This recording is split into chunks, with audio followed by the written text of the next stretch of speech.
Hi guys, welcome back to my channel. Thank you so much for being here, and I really do appreciate your time.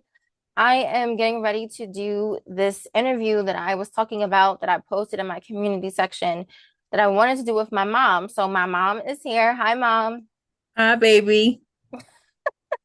So this is the interview. I'm gonna be asking her to tell me, what she did, answer some of my questions, and hopefully you guys will just see what created me and how I came to feel the way that I feel about myself, how I came to avoid having a dark skin complex about my skin tone. All right, so my first question, mom, is did you know you were going to have a dark skinned child? Wow, that question um is interesting because I I never gave it any thought. Okay. I just wanted a healthy child.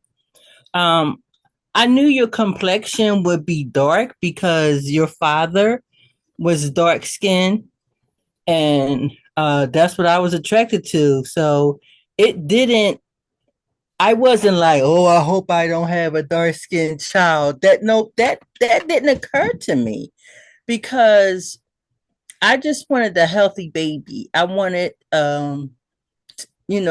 you to be in good health, and I didn't want to go through a lot of labor pain and all that. So no, that the thought of complexion, it didn't even occur into my mind. I wasn't brought up to um have complexes about skin color. Um, that never came into my upbringing as to light skin. I knew that existed in the world, but in my home and upbringing, it it it it wasn't an issue who was dark skin and who was light skin. I just wanted to have a beautiful, healthy child, and you were. So you know how babies come out and they're because they're floating in water, they are typically light. Once I was getting darker and darker, did you like did you have any concern that I wouldn't look like you? There was no concern. When you first came out, you were lighter than you became, but like around your ears, your ears was dark. So we all laughed about that. Is that this is not the color she's going to be? She's going to be a little darker. We will all laugh about that, but no, I mean, it didn't, the thought never occurred to me whether your complexion would be darker, and I had no concern about it. You are aware that I grew up hearing people telling me that I don't look like you, right? Yes, that's the part I didn't like. I Yeah. mean, I struggle with as because I was younger at the time when I had you. I was in my early 30s. So I was younger when I had you, and I knew your friends were saying that about you. When they would see me, they would say, "You don't look like your mom." And I knew that's what they was referring to, the differences in our skin color, but I just proudly said to them, but she is mine. I went into how long I was in labor, etc., and best believe that she is mine. Okay. So what do you identify as? Do you identify as light skin or brown skin? Think I am. I'm not light skinned. I think I am a brown, like a pecan color, like a pecan color, like a in between brown color. I'm Yeah. not light and I'm not dark. I'm just a pecan. Yeah. I view you as light brown skin. That's how I view you because I view myself on like a spectrum. So I think I'm dark skin and brown skin. So I think on the spectrum of like dark skin, I am on the lighter spectrum. So I am brown skin to dark skin. Growing up, I didn't realize that I was different from you. Like I didn't when people would ask me like why do you look different or why does your mom look one way and you look the other? it was strange to me because I didn't think that we looked different from each other. I thought that we looked, I don't know about exactly the same, but I didn't feel like I was a dark skinned person being raised by a light skinned mom. And that's kind of why I wanted to do this video, is because in this interview with you is when I was growing up, whether it was in high school or just when I started interacting with people, like just in a world, whether it was online, wherever I was, I would notice that people would always make a comment, whether good or bad sometimes, but they would make a comment about my skin tone and that basically like shocked that it doesn't matter to me more that I am of a darker complexion. And I used to always think that that was weird until I just started to accept, like, okay, well, in this society, I'm not supposed to have as much confidence. I'm not supposed to like my appearance. I'm supposed to think that I'm always going to play second best to a lighter person. I'm always going to be lower because of my skin tone, even though I don't feel that way and I didn't grow up that way, being told things like that. I still realize that I maybe had the improper view of myself as a dark skinned person. And I assumed that was because, you know, I didn't hear a lot of these negative things about my skin tone when I was a child. And I started thinking, what's, recently, maybe like 2 or 3 years since I've had other interactions online and online spaces since, that increased due to the pandemic. That I don't have a complex because my mom is not dark skinned. And is it a possibility that only dark skinned moms pass on their complexes to their children? Um, not maybe not intentionally, but just based off of you feeling a certain way and your lived experiences as a dark skinned person, would you then, unconsciously pass that on to your child? And then that's how it continues in terms of you feeling like you want to shrink yourself or hide yourself or bleach your skin or, don't play in the sun too long. All of these things that women grow up hearing from their childhood that I didn't. And maybe it's the only difference between me and those women is my mom wasn't dark skinned. So my mom did not have a complex to give me. I And so, think yeah, go ahead. I think that that's perhaps that is the reason, because if I grew up with a complex, if I was dark skinned and I grew up with a complex about my skin tone, because at this point of if I was dark skinned and at the point of me having a child, I would have lived through the insults. I would have lived through the shaming. So at now I'm older, having a child, I have these complexes. I might not have it. It might not be on the surface, but I lived through it.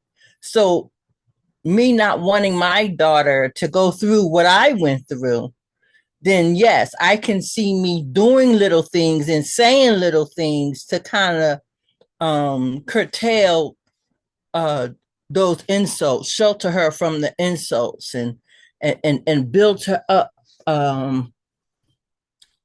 with her self esteem, build her up to make her proud of her skin, etc. What I probably had to do if I had dark skin, but I didn't. I didn't, and I mean, I married a dark skinned brother, so I loved his skin. I mean, I didn't have no issue with the dark skinned brother, you know, or dark skinned sister, so but society, you have to prepare your child for society. So even in your home, you might not have no types of complexes, with your skin, but because you lived through it as a dark skinned person, then I think you must prepare your child to endure and counteract the compliments or the shaming, particularly in school, that she may go through. But I'm just so glad I didn't go through that. I didn't know I didn't have to go through that. Yeah, so exactly. And the next question I was going to ask is how did you approach conversations, about bullying with my skin tone? Because I know, although I wasn't raised hearing language about my skin tone and even, my hair that was problematic or that reinforced that there was something wrong with me. When I went to school, I absolutely had little boys, particularly little black boys, particularly who would make fun of me, who would call me names, who would make fun of, aside from me struggling with acne and hyperpigmentation, but me being dark skinned, it just made it so much worse because there were other little girls who were dealing with the same hormonal imbalances and their skin was going crazy. And they had 1 year, we uh graduated, the summer break was over, came back, now you have pimples, and people are like, oh, what happened to you? So other little girls were literally going through the same thing, but because I had a darker complexion, for some reason it was worse. And I remember thinking to myself, like, again, because I didn't grow up hearing this language, like, well, what is the difference between me and we look the same? Like, who cares? I literally did not understand it, but I know I started coming home and telling you what they were saying to me and how they were trying to make me feel. And so, like, what specifically did you do to address what I was saying to you? And how did you counteract overall, like, whatever I could have started to internalize about myself? Well, I knew that I had to strengthen how you feel about yourself so that what other people say about you wouldn't matter. So I knew I had some work to do. So when you would come home with some kind of insult that you received in school, I had to do go back and do some history because as black people, we are all shades. We are all shades and we don't come in one pigmentation and nobody's better than the other person. And so that's what I had to share with you, which is why I bought you dolls of different nationalities to let you see the complexion, the different complexions that we as black people have. And they're all beautiful. And I went out of my way to make sure you had nice clothes, nice your hair nice. And I just made you feel pretty and look pretty. So those things that I had to work on so that when you left the house, you was fortified. You were strong about how you felt and you educated them when they didn't know what was going on as far as different shades of black people and that they showed their ignorance. I said they don't know no better. They don't know no better, baby. So, this is what's up with you. You are beautiful. You are a chocolate brown, pretty little girl. And I spent time making you feel pretty, look pretty, and I gave you some history to fortify yourself to let you know as black people we come in all colors, all shades, and that we're all beautiful. We all have beauty within ourselves. And I had to keep telling you that until you believed it. And then when you believed it, you did not allow nothing what they said to shake you. So that's what I had to do. I'm still like that. And that is literally something that you instilled in me a long time ago. Like, I still find myself, especially when I'm having conversations with people who are ignorant about the diaspora and how, there are Black Hispanics, there's Jamaicans, there's West Indians, and that specific group in itself, there's so much range. Like, on the continent of Africa, there's so much range. So, I did grow up with sort of like a multicultural mindset that I didn't think that dark skin or kinky hair or certain features were the only way that Black people can look. Yes. And I also didn't grow up creating like a hierarchy where those features are on the bottom and the lighter or closer to white you were, those are on the top. And I think that was reflected with my dials because even before like I know now you can like actually buy like a black doll with human hair, like Yes. kinky and curly. You can actually buy that, which would have Yes. when I was a little kid. But I obviously we didn't have that. But you would get me like a Scary Spice. I had Madison from My Scene doll. I had Sasha from the Bratz. Like I had so many pretty black dolls that had curly hair, straight hair. That for me, seeing that visually and playing with them, and like you know how I had my doll house and I would like sit up and like talk with them. I that fortified and affirmed my beauty standards and my Yes. appearance. Yes. It was reciprocal. It was cohesive because I wasn't playing with dolls that looked nothing like me. And I remember I used to keep Jet magazines and Ebony. Yes. So I would see also black women celebrities in these magazines because before social media and all this, that wasn't like a thing. So you had magazines and TV. That's all you really had. So I would see that reflected as well. And then I will always see you. You would have these like pictures of like black ballerinas up.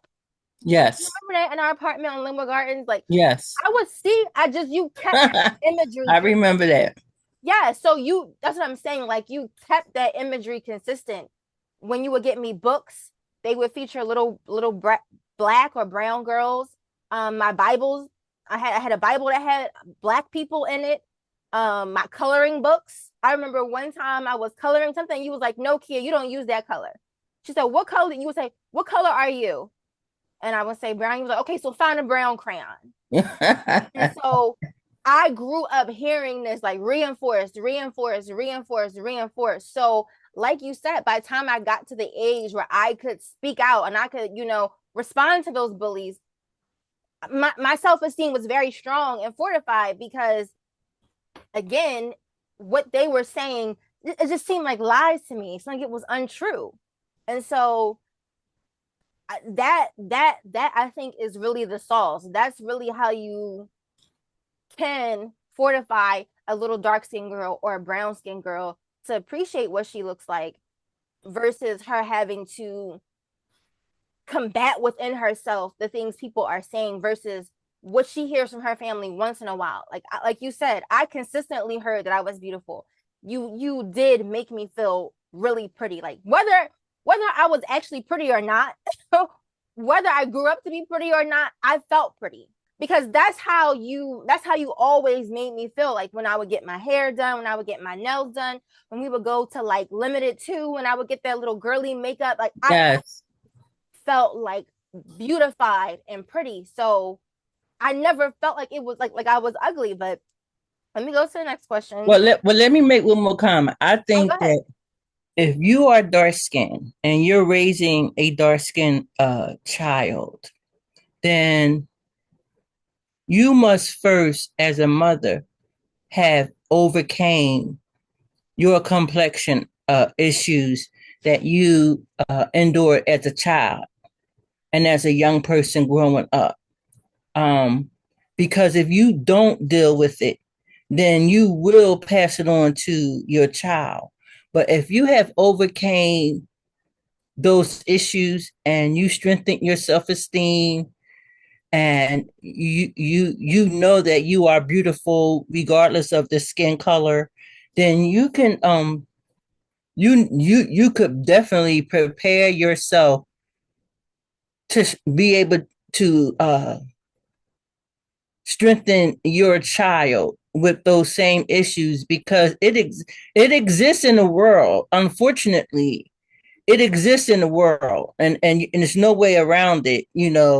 I mean, even if you were light skinned, they have issues. I mean, they're called different names.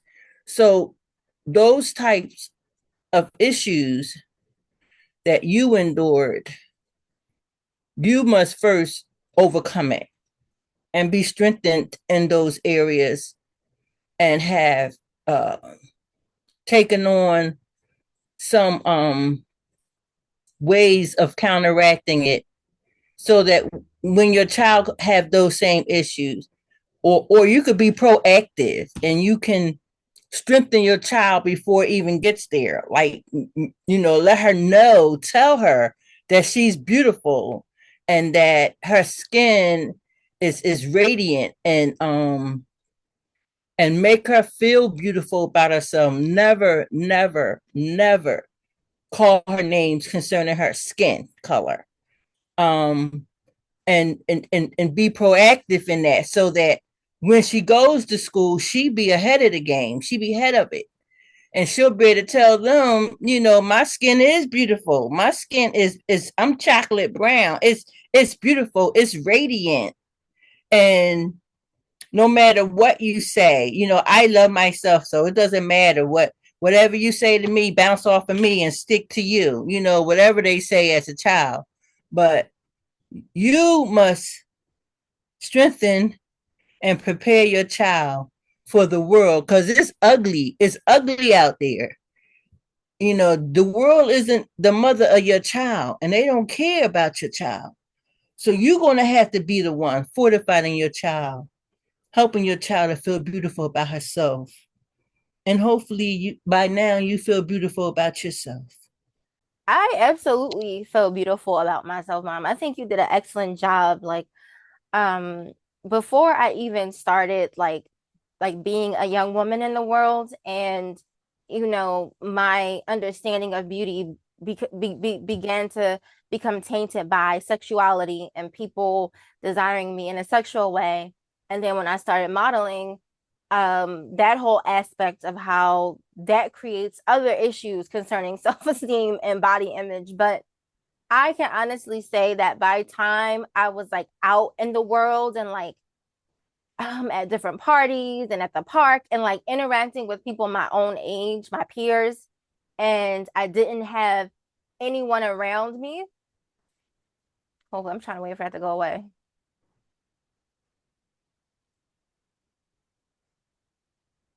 This is why I hate living on a main street. I don't hear anything. Oh, you don't hear that the car alarm? No. Oh, okay. Well, let's keep going. But yeah, by the time I got to a point where I was dating, having, um, interacting with people who, like you said, didn't really care nothing about me, were just interacting with me like a stranger, I didn't feel like I was out out and alone to where I didn't have things within me to combat the things they were saying. I felt like you really did prepare me for that really well. And I'm so grateful that you noticed or whether listened to me when I was sharing the things I was going through, and you didn't just, dismiss them and be like, "Oh, girl, please, like you're fine, like don't worry about it, like who cares." No, like I felt like you took time. Like I remember when I first started having issues with my complexion concerning acne and hyperpigmentation.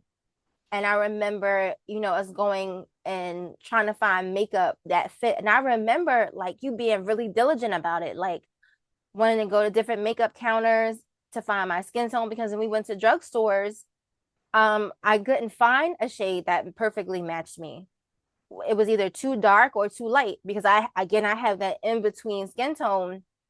I remember you being like, okay, well, we didn't find one at Rite Aid. Let's try CVS. We didn't, well, CVS don't have it. Let's try Walgreens. Walgreens don't have it.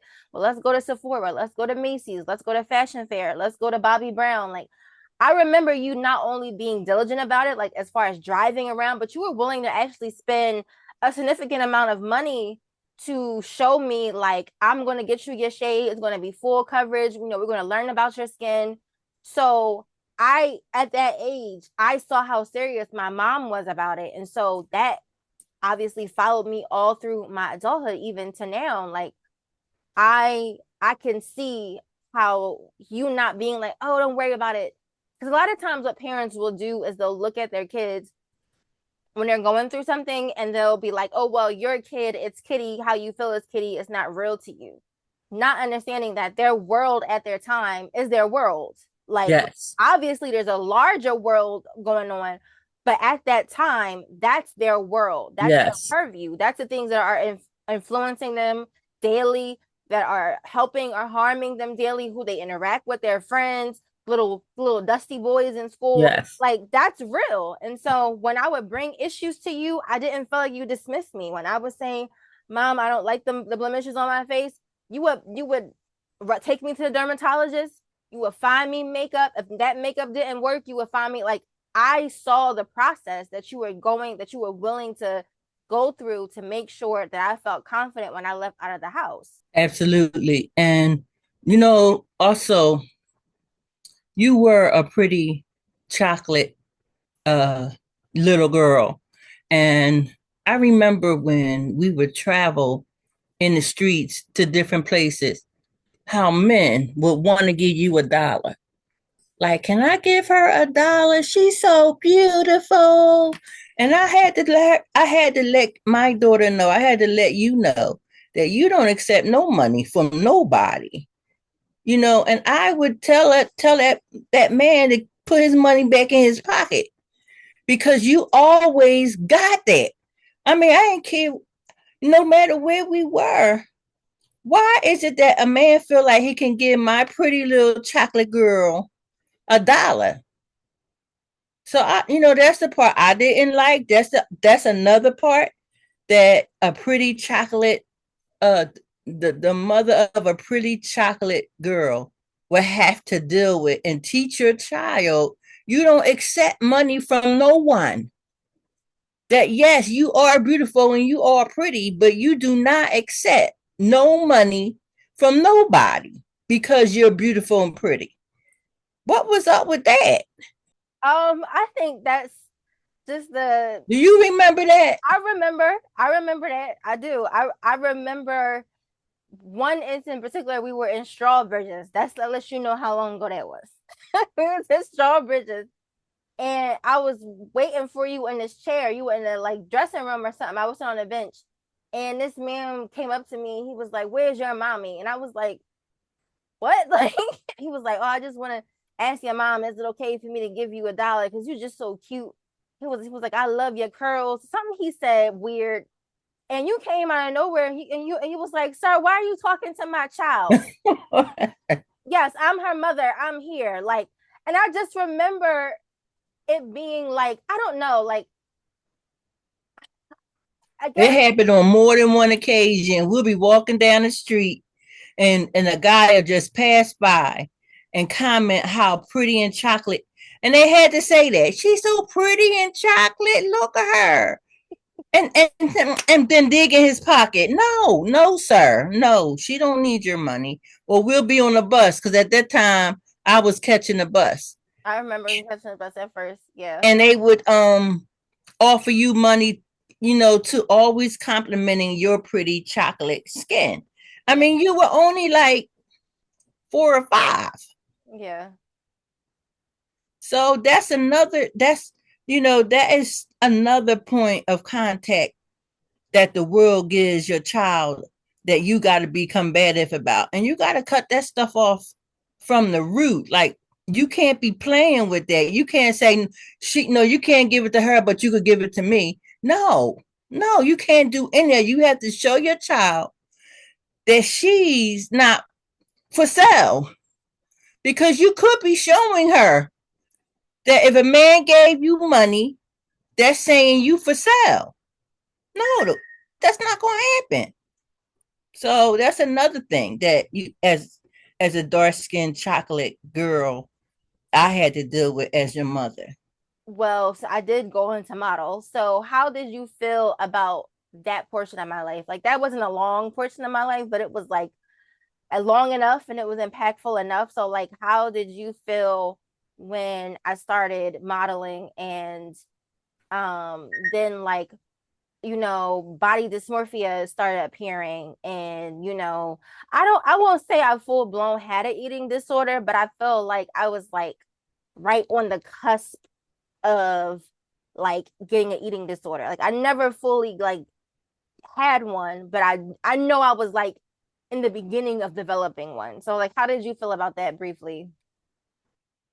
Um, well, you were petite, and that's how I refer to you, not body dysmorphia or anything, but the fact that you were petite, you had little hands, you know, you had little feet, and you were petite. So I would buy clothes to fit you. So, you know, the more fitting the clothes are, the less you would feel that you're small. And and I would, you know, I would just emphasize that you that when you get older, as you can see,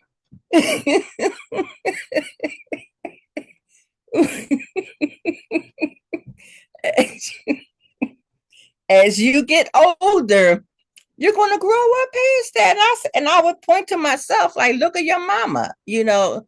So I would just make it like a jovial type of thing. You know, I never really focused on it because I didn't want you to think that, you know, I said women has all types of little girls and women, young women growing up. Your body constantly is changing. And I would just let you know about anatomy and how, you know, our bodies change. And, you know, look at your mama, you know, and your older sister, you know, remember when she was petite? Because I had to show you her pictures when she was petite and she not no more. So after, you know, after just Being talking to you skinny, about that, being skinny and dark skin in the early 2000s and then late 90s was horrible. It was like actually disgusting. Like I would have people constantly coming up to me and I mean it benefited me when I modeled, but whatever. But up until that point, it was horrible. Like I hated being skinny. I thought that it was something wrong with me. Like, why am I like smaller? I don't know. It's just that is a terrible combination because a lot of times black, well, specifically dark skinned black women get sexualized. And so while we're told that we're not attractive and we're, you know, second best to light skin, all this other stuff, if you at least have some curves, they'll treat you decently. But I wasn't always curvy. I really wasn't. So I felt crazy. Like I really felt like, okay, well, I need to hurry up and develop something. And it was weird because I was a adolescent teenager and then I was a very young woman. So I should have known better, but it just doesn't feel realistic. And but I'll still take that over what I see young girls doing nowadays. Like I see girls getting BBLs at 18 years old and getting breast implants. So I'm so grateful that I didn't go down that road, that I just waited things out until things started to, you know, develop and blossom naturally the way they were supposed to. But yeah, I remember that. That see, was, I didn't like, to be honest with you, I didn't like you modeling. I supported you because I know you didn't like it. I know. I believe that, you know, I supported you in all your endeavors. But you best believe I was there at every time you were modeling. I was there. So it was in no time where you went and modeled and I wasn't there.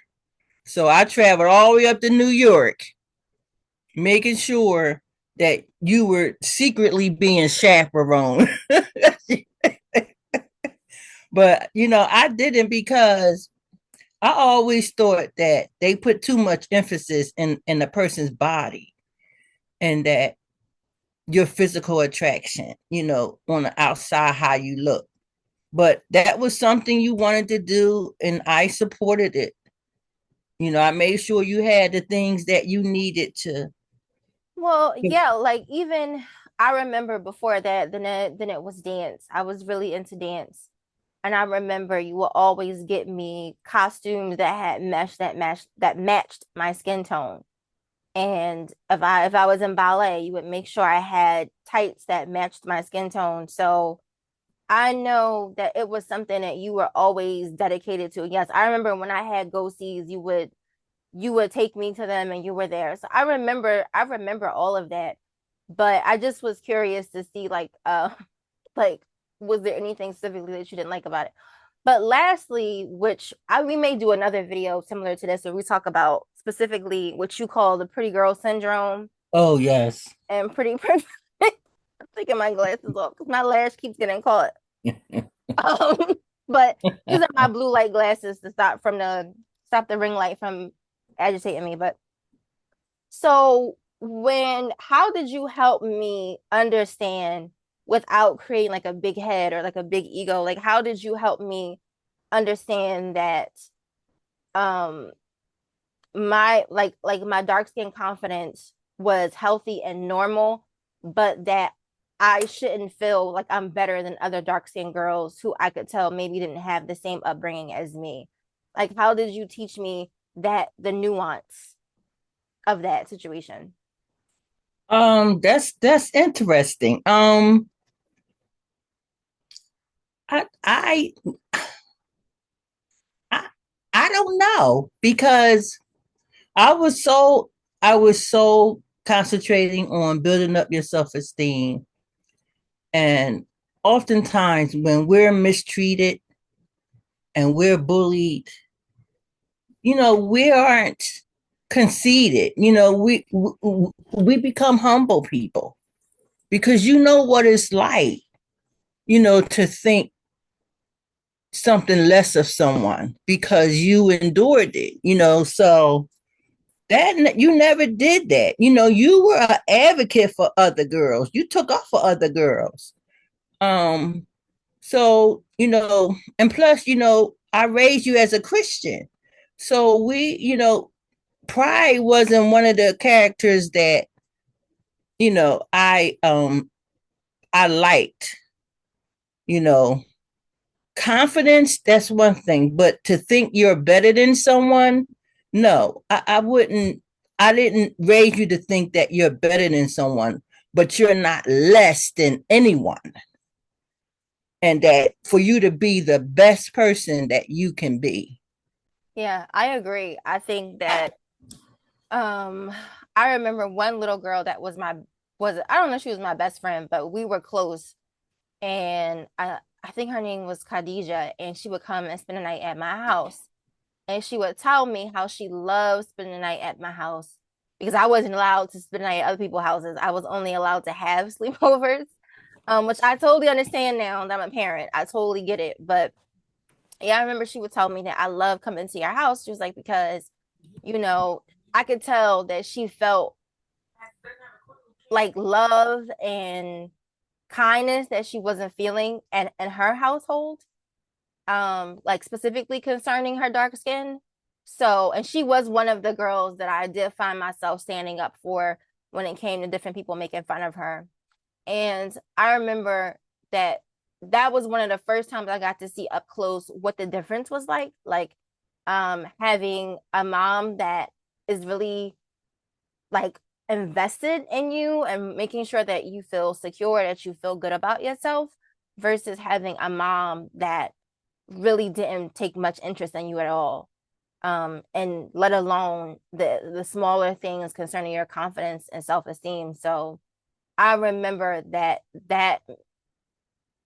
and even though her and I didn't stay friends, I remember thinking to myself, like, okay, well, I understand. Like what she would kind of do is when we would get around boys, she would try to like do something or come up with something to embarrass me, to make me feel or look crazy so that she could look better in front of the boys. And I didn't understand that right away, but I started to realize like it's because she felt like I could take it or like I could handle it because I was getting love at home and I was getting support and like validation, and she wasn't. And so I could tell, at least in her mind, she felt like, okay, well, if so and so, if I take the focus off of me and put it on Kia, then she'll be able to handle it better. So I still feel that way. I still now, of course, now I'm an adult woman. I'm able to recognize the signs of, internalized colorism. That's basically what it would be. And I realized that some women lash out at other women when they notice that they don't have a complex because that's all they know how to do. It's not like a personal thing. It's more about them than it is about you. So that's kind of why ending this video, that's kind of why I did want to talk about this and mention it because I wanted whoever is watching this video, if they have daughters, or if they are planning on having kids and you might have a daughter and you're dark skinned, like that these little things that happens in their formative years is so important because it will dictate who they it or it should or rather it could dictate who they grow up and how they develop their own personal image, their own ideas about themselves. That it is those things that you say to a child when they're outside playing in the sun, or when you're dealing with the hair. Like, we didn't even get to talk about the hair stuff. We could talk about that. We could do another video like this. We could make this like a series. But yeah, like those that's where it starts. That's where any little girl starts to develop her own image of herself and her own beauty standards. And it's so important that it's done or handled with care because you could be creating lifelong complexes that no matter what she does, no matter who she's with, she'll just never be able to let it go. It'll always be a part of how she evaluates herself and feels about herself. So that's all I want to say. Mom, do you want to say anything before we go? Not really. Just that I enjoy speaking to you about this, um, it's important for you to really invest in your child and before your child and their formative years, before they live outside of your house more than inside of your house. It's important to instill confidence and self-esteem and self-worth within your child. Because when they go out into the world, especially children, when they get in first grade, kindergarten, first grade, that's them stepping outside of your house, and everybody ain't going to be kind and polite. And so you have to develop your child and prepare them to go out in this ugly world. And and more importantly, if you have not conquered your ills, your issues when it comes to self-esteem and self-worth, then you're not ready to have a child because you're going to transfer those same issues and be perpetuating um, those same issues and life challenges in your child. So before you have children, strengthen yourself, heal yourself, um, know your self worth. And then when you have children, then you'll be ready for them and give them the self worth and the confidence that they're going to need because they're going to need it in this world. Thanks, Kia. Thanks, Mom. I appreciate you being willing to even do this interview with me. So I appreciate that. But yes, that's all we have to say concerning this topic. Please comment below if you would like this to become a series where I discuss like girlhood and womanhood with my mom, different tactics and strategies that she has given me and that I can share from my experiences. So just let me know. Always be respectful in the comment section. Please, please, please, please. Yes, thank you so much for watching. Bye. Say bye, Mom. Bye. Bye.